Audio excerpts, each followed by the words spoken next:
In the past, a lot of you have seen the video that I made on my channel about my restored 1940s record cutter, and have either expressed the desire to own one or even just the desire to experiment with such a thing. How do I make my own records? How do I cut my own records? So, especially Nutty Ninja Boy, he's a guy that has written me several times and asked about this. And he has said, hey, I want to learn how to make my own record cutter, even if it's a crude version of it. I said, all right, I just need the time to sit down and show you what to do. So what you're seeing here is a collection of stuff that you're going to need for this project. Some of these things in this picture don't belong, and I'll go over those here in a second. But what you're going to need for your source is something that I would definitely recommend be of DC voltage. In other words, start out with something that runs off batteries, so like a portable radio, or something a little more modern would be a little Bluetooth speaker. And you wouldn't want to use a good Bluetooth speaker, because what I'm going to ask you to do is take it apart. Because essentially what you could do is you could take the speaker out of this and actually use this thing's built-in amplifier to drive your record cutting head, which I'll show you how to make. Here's a little crude little radio that has a speaker on the end of it. Oh, that speaker's a little too small for this project. A little portable radio would be great for this experiment. And they're available everywhere. I mean, look at this. I got this one at Goodwill for 50 cents. So, garage sales, thrift stores, and the like.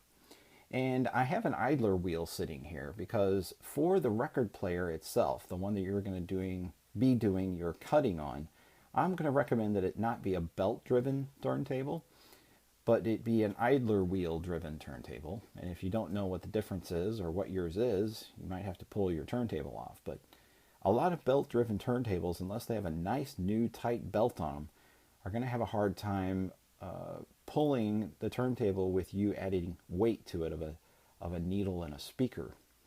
So you're going to need something that can pull. Now, if all you have is a belt-driven turntable, that's fine. We'll make it work. But the next thing you're going to need is a speaker. And you see a collection of them here that I've taken out of old radios and old record players and answering machines. Anything that has a speaker in it, you're going to need a little paper cone speaker. I'd recommend about a size about like this, and you know, compared to this one would be okay as well, and something like this would also work.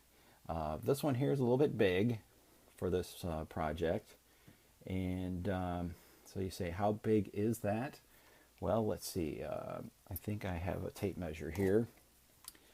This speaker here, the one that I think would work best, is about 2 inches in size.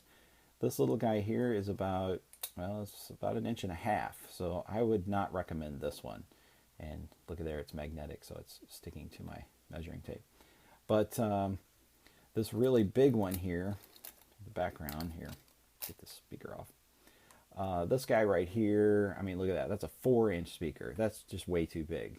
But if that's all you have, then we'll make the best of it. But I'd really recommend you get something, oh, let's say less than 3 inches in width. Okay?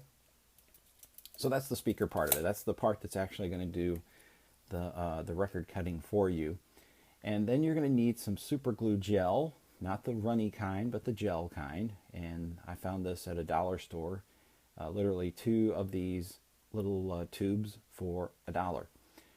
So, and there it is right there, assembled. Now you're going to need something to put into the center of the cone of the speaker, and say we're going to use this one. So you're going to need something to put in the middle of it to attach a needle to. And the needle can be a sewing needle, it can be a straight pin, it could be I don't know, it could be a safety pin that you stretch out. Just some kind of a home-based pin. Nothing real sharp or too scary.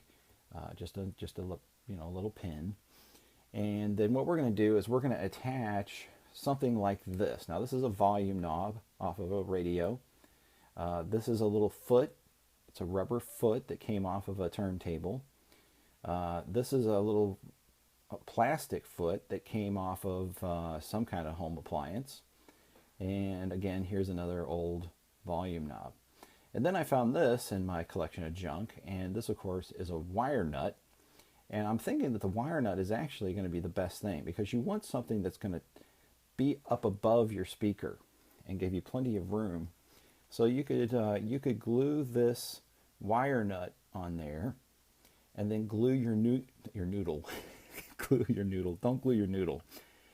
Glue the needle to the end of this, okay, so that it looks like this. So it's almost going to look like a little satellite dish by the time you get done putting the little cutting part together. So again, like here is the volume knob on there, so it would look like that. You know, here's the little rubber foot that came off the turntable. It's going to look like that. But see, some of these just don't protrude out enough, and you're going to need something that extends outward from the speaker itself. Okay, so I'm thinking that for our experiment here for this video, we're going to use this wire nut. So the first thing you want to do is glue the wire nut, or whatever you've decided, to the speaker. So let's go ahead and do that first. So as you can see here, I have my my wire nut glued to this speaker, and just put a generous amount of glue around the perimeter of that inside piece there. So basically you're just going to put the glue around in here. Now if you used one of these type things, then obviously your glue is going to need to go on here, and then put it onto the surface of the paper. And after it dries on there, it should stick to it and stay stuck to it. I mean, the next thing that would happen is if you pulled on it, it should rip the paper. So be careful, don't pull on it. But you might want to pull on it enough just to make sure that you haven't, that there's free movement. So like in this case, after I've got it glued on here, I can pull on it a little bit and see how the speaker is flexing with it. So as long as you've got that, you should be good to go.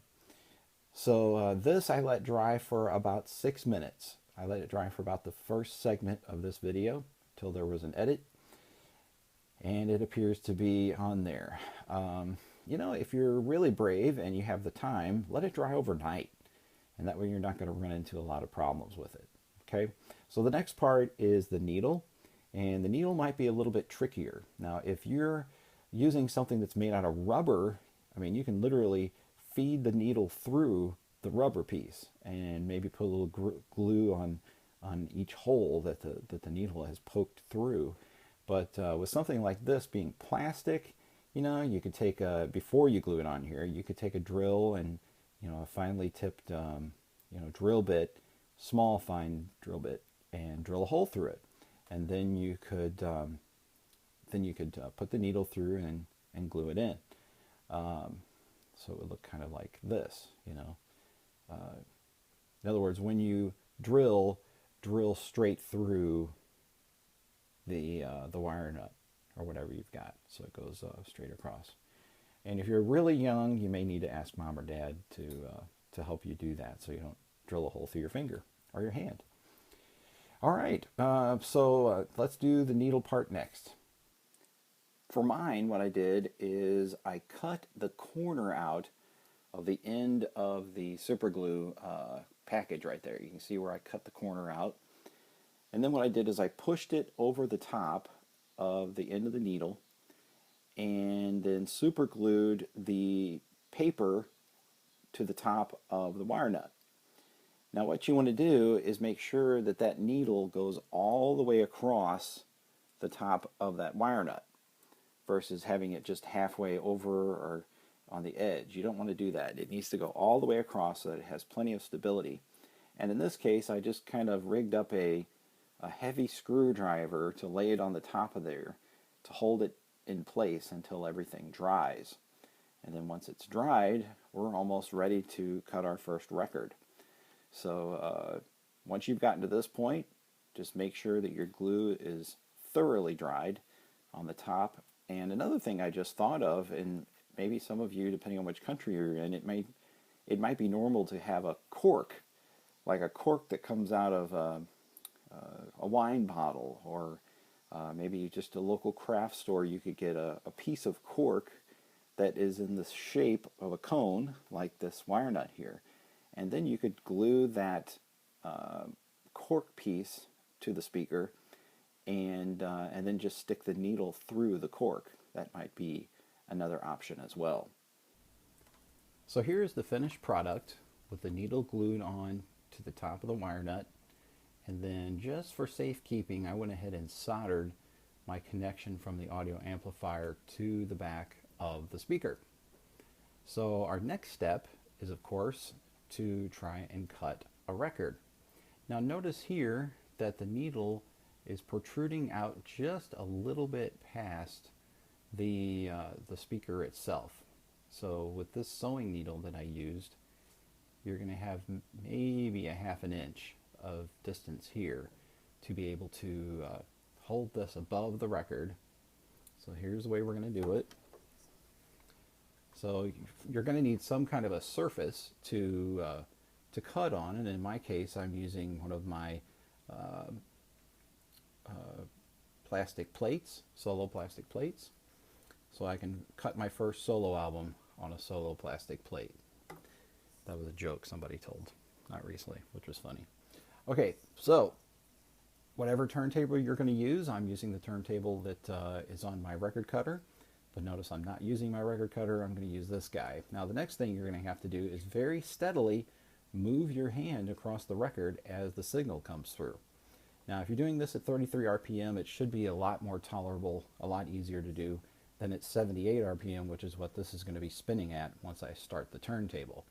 So again, you're just going to kind of move across until you get to the middle, and then you'll be done.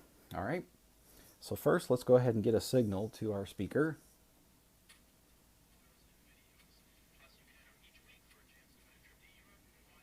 Okay, so I've turned up my radio, got a signal. And then next step is to start the turntable spinning. And this is the first time I'm trying this as you see it here, so we'll see how we do. All right, here we go.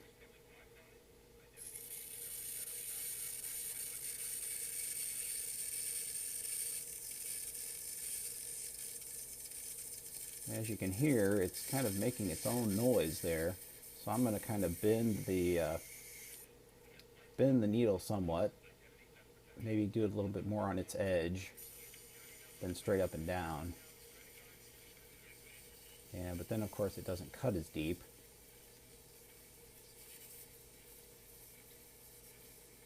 So you'll have to kind of experiment with this part of it to see what kind of results you get. Now obviously if you build some kind of a servo mechanism to go on the top of here that will move this across the record for you, then you're going to get better results that way. I'm going to crank up the volume just a tad, just to see if that makes any difference here. And let's try it right here.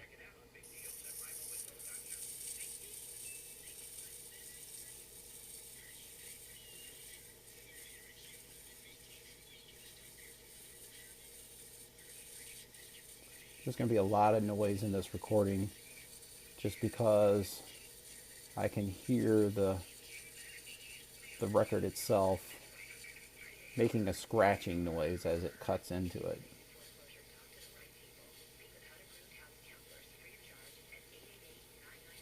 Now at this point I'm going kind of at an angle, so I'm not even sure how deep we're cutting, but I'm getting less noise at this angle, so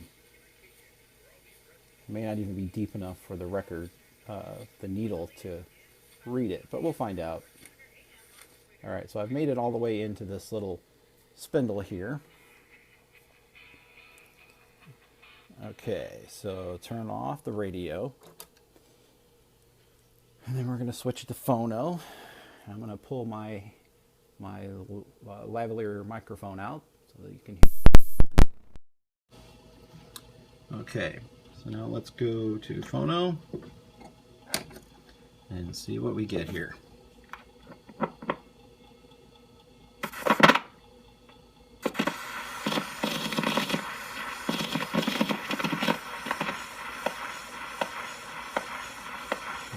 just kind of reached a plateau there.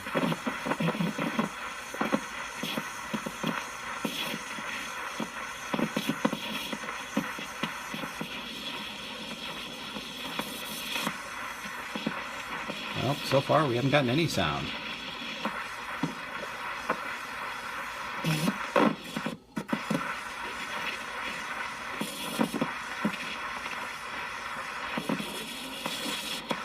Ooh, I heard just a little bit of audio in that one.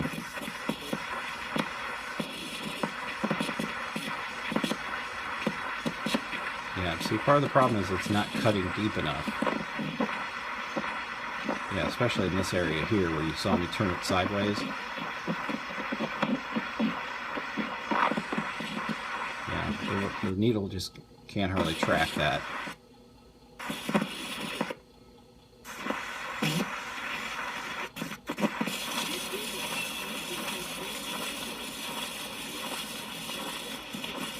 You can hear just a tad bit of audio on that little spot right there. Okay, let's try it again on the other side of the disc. And I'm going to really crank that speaker up so that we get a little bit more shocking audio. So I'm going to plug my speaker back in, switch it to radio. My son was traveling in San Francisco, and he met a guy named O'Neill. He simply goes by his first, that one name, O'Neill, who runs a company called Cuba Vacation Travel. Okay, so you can hear the sound coming out of the speaker itself. Let's turn our speaker on here. All kinds of linen and fancy stuff for guests. He joins us from his home in San Francisco. O'Neill, nice to talk to you. Welcome to the show. Thank you.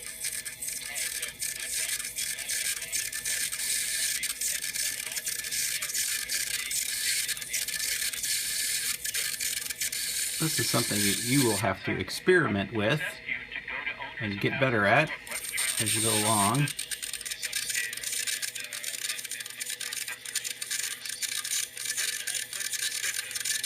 Remember, we said this was crude. This is a very crude example of record cutting. Now I'm going to really crank it. So when I told I looked at some beautiful homes, I spoke to the owners, and I said, let me help you to bring the local life experience with luxury service. Right? So it's immaculately clean, well-maintained, fine clean, high staff ratio. Those are the points that I emphasize, and I try to help them. And now I have my 8 months of work has now finally benefited from bringing food, and that's what I'm doing. And in Havana, Well, and I just went groove inside groove there.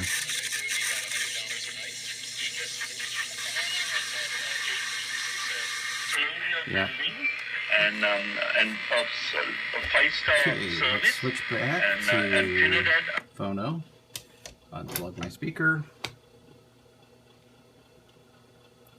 And we'll see if we actually got any audio with that segment there.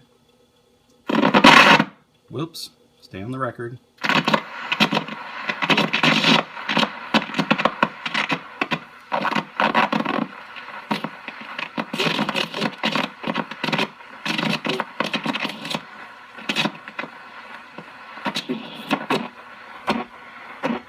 Local life experience luxury service.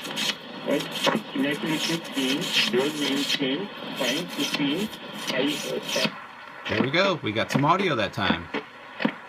Not bad.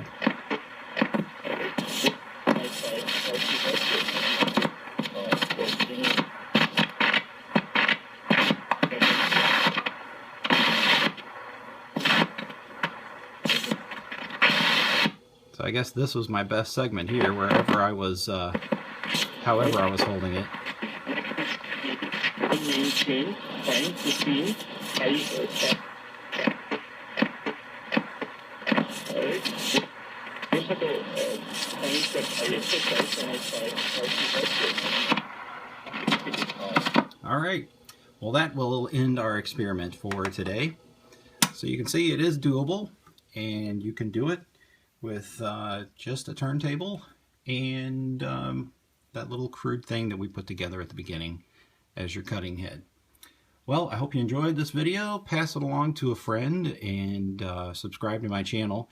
If you happen to do this experiment, please share a link to your video of your experiment. I'd love to see what you guys come up with and see the results of your experiment. I mean, if nothing else, just share a video of playing the record that you attempted to cut. Thanks for watching and have a great day.